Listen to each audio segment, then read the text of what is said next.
This ILLOWA FCA Game of the Week is brought to you by Farmers National Bank. Strength, respect, commitment, your bank for the future.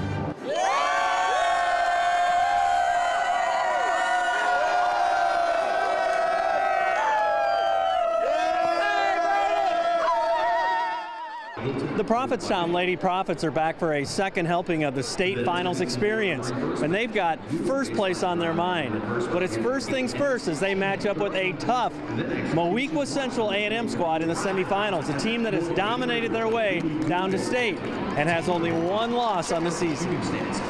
Just a tremendous atmosphere for Final Four basketball at Redbird Arena, and it's the Lady Prophets scoring the first bucket of the game as Corey Riley darts in for two, but it is the Raiders responding with 6 straight points.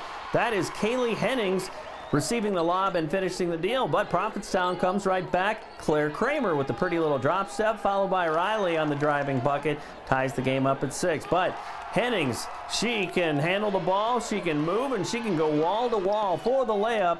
And then late in the quarter, Ryan Dooley hits the long two, and Central A&M is on top, 10-6 through 1. Lady Prophets looking to rally in the second quarter of play. Great ball movement to Cassie Henriken. She hits the 3 and then follows with another to tie the game up at 17. Riley then sets up Heather Strike, and she, yes, strikes gold from beyond the stripe. That ties the game up at 23, but the Raiders close out the half in style. Somehow Taylor Jordan gets this bucket to go from an impossible angle.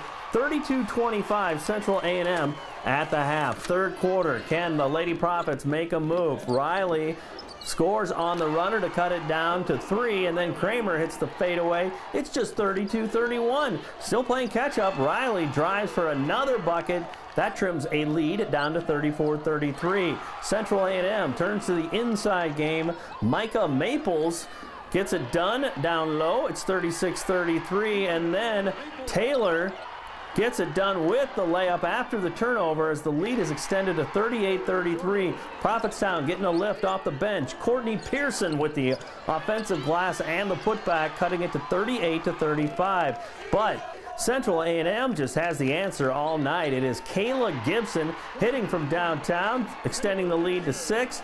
Then Heather Strike for Prophetstown spots up, hits the mid-range jumper, and that trims a lead down to 43-37.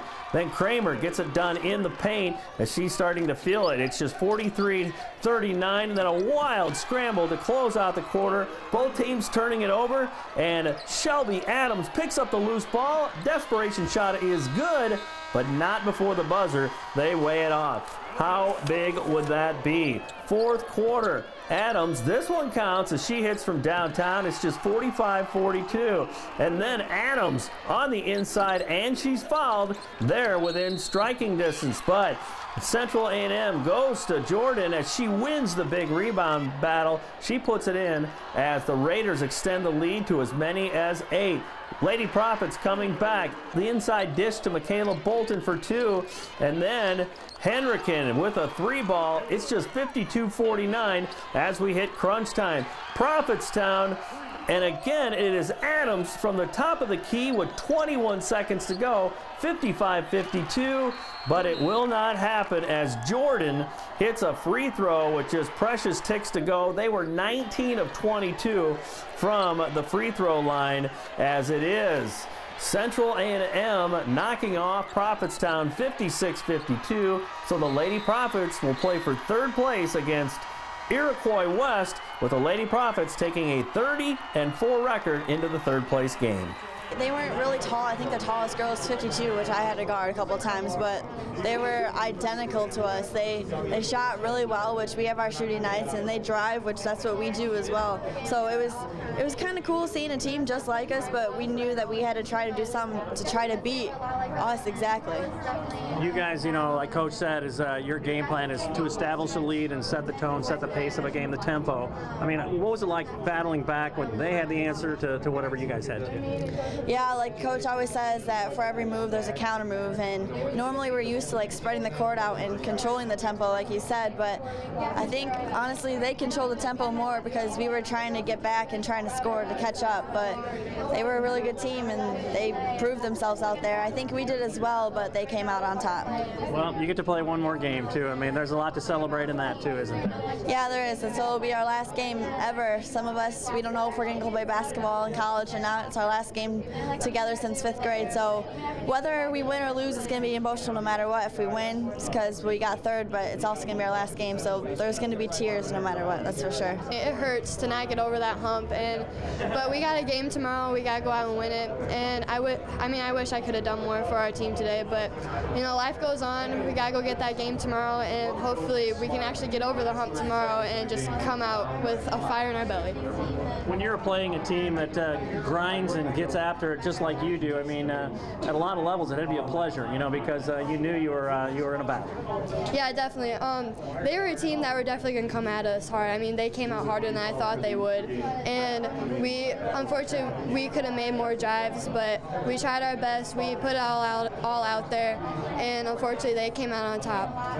Very physical too. I mean, you guys really sustained that well, I thought. I mean, there was a lot of hard screens, and again, you guys put yourself in position to win at the end. There was. They set a lot of good pick and rolls on us, and those type of plays are hard to get around, and they're just a great team. And unfortunately, we didn't come out on top, but they definitely had some offense that we couldn't quite get around. Well, one of the wonderful things is that you get to do what a lot of other basketball teams don't. You get to play one more game on the last day of the season. I know, and more than anything, I'm just glad I'm here down with these girls, down with these 8 seniors that we've been with for so long. And it's bittersweet. Tomorrow it's going to be our last game together. And I want to just win it for Mr. Robinson too, because it's all him. So I just hope we get that win tomorrow so bad. When we went on that run, I mean, I don't think any of us really expected to come back. And I know it was like a 1-point game, and I'm like, you guys, okay, it's a 1-point game, we can do this. And Mr. Robinson was really focused on that, but they came back, made some tough shots, and kind of split the lead a little. Well, and when you have 33 or 34 games behind you where you've done well like that too, so I mean, I'm sure that the team was believing we can really do that. I mean, yeah, we've been down before. Like when we played Sherrard, we were down by like 10, and then we came back and made it like a 1-point game, and we knew that we could do it again, and that's what we did. But we just couldn't pull through. You get to play another game too. I mean, you kind of treat that as kind of a celebration of what your season's been, you know, and just get to experience something that most teams don't, to play on the last day.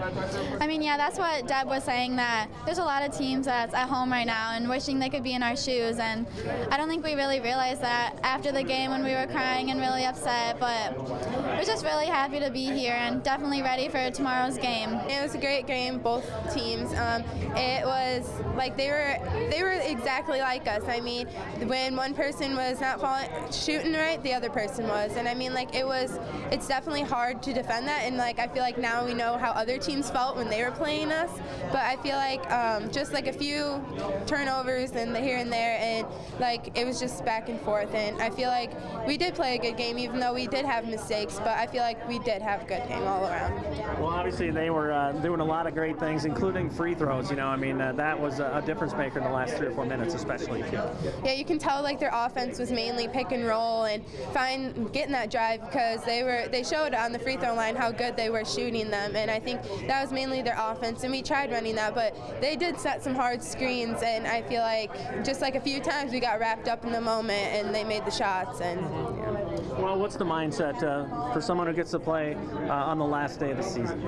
I mean, it's great. We're like one of 4 teams out of 168, I think they said, and it feels great knowing that like so many teams would like to be in our place right now, and there's a lot of us are seniors, and I feel like we've been playing since the 5th grade together, and we want to come out tomorrow and we want to show everyone what we can do, and it's more than just a game of basketball to us, and I think that tomorrow we'll really show everyone what we can do together and leave it all on the court.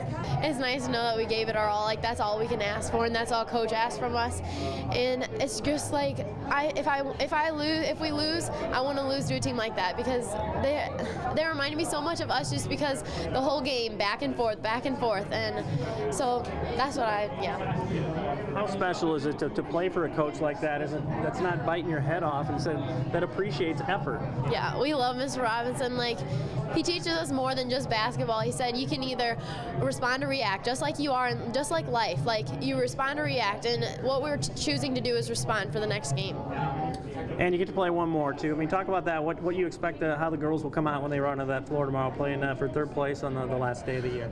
It's just going to be just like this game. Everyone wants it so bad, and I'm hoping that we're the team that wants it more so we can pull out with third. I told them, you know, that we got another game to play, and I told them not many teams get to finish the season, you know, at the end, the last day of the season, and we get a chance to even maybe win a game again. So, yeah, this team is pretty mature beyond their years. You know, you had what anybody wants, a chance at the end in the last 30, 40 seconds of the game, too. I mean, you guys battled, and you were in position. So, I mean, I think everybody saw it coming, you know, that this was going to come down to the wire. You know, and I told the girls, what a great story to never give up, battle, and wouldn't this be something if we make a few plays late? So, yeah, they were trying everything they could, and I'm proud of them for that effort. It sounds like it was a pleasure to play this team, too. You guys have similar styles of play. You get after it, they're gritty, and it was kind of a celebration of basketball out there, let alone being a Final Four game. You know what? It was a lot of good help side defense on both teams, and it was back to a little bit fundamental basketball, a lot of pick and roll to defend. We were trying to find post players, which they made it difficult for us. They were a fun team to play.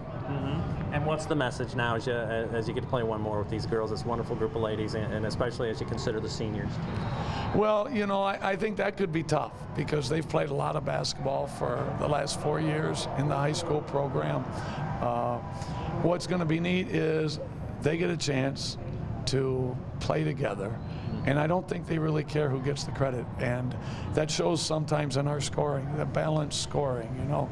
And for us to get here, different kids stepped up different games. It wasn't always just one kid leading us. It was a group, and they stuck together, they played hard, they played smart, and what a fun experience.